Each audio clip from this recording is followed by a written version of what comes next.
E, Caio, cara, eu já começo perguntando aqui pra você o que é o hinduísmo, né? Porque, apesar de ser uma religião que tem uma amplitude de pessoas muito grande, né? Eu acho que é a terceira religião com mais pessoas aí no mundo, até por conta da população da Índia, que é muito grande também, né?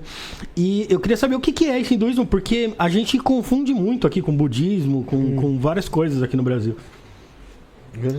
Cara, rapaz, essa é uma pergunta muito boa, assim, é bom a gente começar logo com ela, né? O que, afinal de contas, é esse tal de hinduísmo, como o Felipe falou no início, né? Todo mundo conhece alguma coisa, um Ganesha, um Shiva, um troço assim, fala pelo hinduísmo, mas a gente não tem uma explicação clara do que realmente é. Então, assim, para começar, né, o hinduísmo mesmo, ele na verdade, ele é como se fosse uma cultura, tá?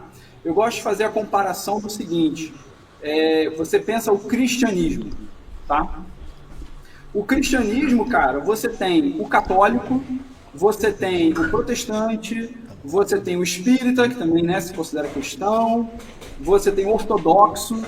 Então, percebe que dentro desse guarda-chuva chamado cristianismo, você tem várias vertentes, várias religiões, várias filosofias ali dentro. Uhum. O hinduísmo é a mesma coisa. Ela é uma cultura muito ampla, uma ideia muito ampla, né? E dentro dela você vai ter várias linhagens, várias filosofias, várias religiões, várias seitas.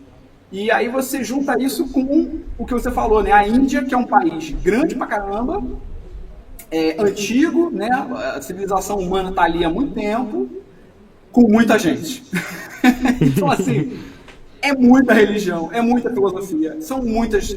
Geralmente a gente se refere como linhagens, né? Uma linhagem do hinduísmo, ou uma filosofia do hinduísmo. Né?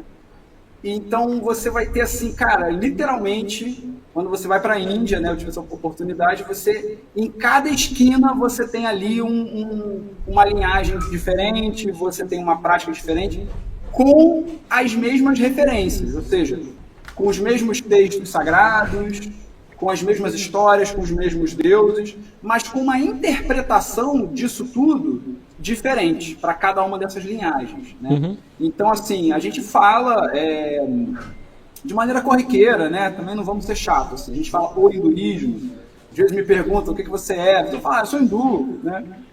Mas não quer dizer muita coisa.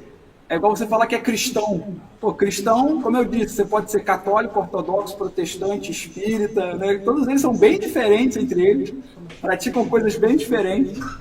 E aí o hinduísmo é a mesma coisa. Você vai ter essa série de linhagens, de filosofias, de religiosidades ali dentro, que vai cada uma ter a sua diferença, vai cada um ter ali a sua filosofia, a sua teologia, as suas práticas, né? Mas o que faz elas serem uma coisa só? O que faz elas estarem assim dentro de uma mesma caixinha, né? Vamos dizer assim, é que elas compartilham de certas escrituras sagradas, né? Os Vedas, que são as escrituras antigas da Índia, os Upanishads, que são as escrituras filosóficas que vêm depois, os épicos, que contam as histórias dos deuses, que contam as histórias dos heróis e tudo mais. Então, você vai ter... É como se você tivesse toda essa biblioteca de conteúdo, e aí cada uma dessas religiões, dessas linhagens, dessas filosofias, pega essa biblioteca, interpreta de uma forma e tem uma prática única, uma prática religiosa mesmo, filosófica. Um vai meditar mais, o outro vai fazer postura mais, o outro vai ter mais devoção, o outro vai se focar em um deus, o outro vai se focar em alguns deuses, enfim. E por aí vai. Então, assim, não existe muito esse negócio de o hinduísmo. Né? A gente fala de maneira corriqueira para facilitar a comunicação. E Caio, eu percebo que o hinduísmo, como você falou, é praticamente uma filosofia ali, um estilo de vida até, né? Como que é o estilo de vida do hindu? Como que você percebe esse mundo? Até porque a cultura ocidental, ela tem ali um choque com o oriental, né? Tem muitas coisas que são diferentes. Então, como que você traz ali o hinduísmo para o seu dia a dia?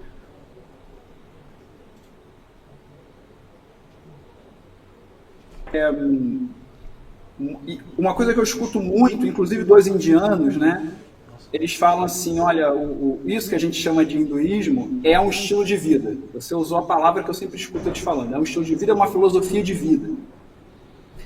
E o termo hinduísmo, né, ele é um termo que surgiu de fora dessa população. Não é o termo que eles se chamavam ou que eles se chamam. Hoje eles se chamam hindu porque virou corriqueiro, virou popular o nome. Mas é um termo que foi dado a eles, né, por outros povos, depois pelos ingleses que colonizaram a Índia, para encurtar a história, ficou essa coisa de hinduísmo, todas aquelas práticas chamadas de hinduísmo. Mas o próprio hinduísmo, que não se chama assim, como que ele se autodenomina? Ele se chama de Sanatana Dharma. São duas palavras em sânscrito, que é a língua sagrada mais antiga da Índia, que significa o dever, o Dharma, o dever eterno. E o dever eterno do quê? O dever eterno da alma. A alma possui um dever eterno de se conectar consigo mesmo, de se conectar com o Supremo e agir como um servo desse Supremo. Então, o estilo de vida que a gente vai levar claro, a gente vai ter práticas, meditações específicas, uma forma específica de ter um altar, ou de fazer adoração a um altar em casa ou no templo. Mas, se eu pudesse dizer de uma forma geral, como é o dia a dia, como é o cotidiano, a ideia é a gente trazer essa ideia de Sanatana Dharma, de eterno servo, sabe? De eterno servir para o cotidiano.